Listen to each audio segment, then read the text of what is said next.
रक्षाबंधन येतंय, मग रक्षाबंधनला बहिणीने भावाकडे जायचं की भावाने बहिणीकडे जायचं, हा प्रश्न तुम्हाला नेहमी पडतो, बरोबर?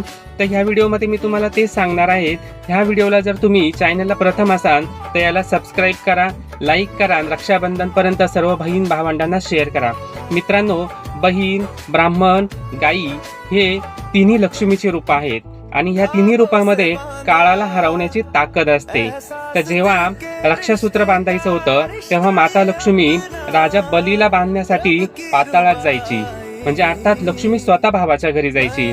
तर ह्या रक्षाबंधनला पण बहिणीनी भावाकडे स्वतः जावे, कारण जेव्हा घरामध्ये बहीण बेटी येते ते त्यांची शुभ पावले घेऊन येत असतात आणि शुभ पावलं घेऊन आल्यामुळे भावाच्या धनसंपत्तीत वाढ होत असते. म्हणून भावानी पण बहिणीला आवर्जून रक्षाबंधनला बोलवायचं. भावानी बहिणीकडे जायचं नाही, तर बहिणीनी भावाच्या घरी यायचं. श्री स्वामी समर्थ. रामकृष्ण हरी.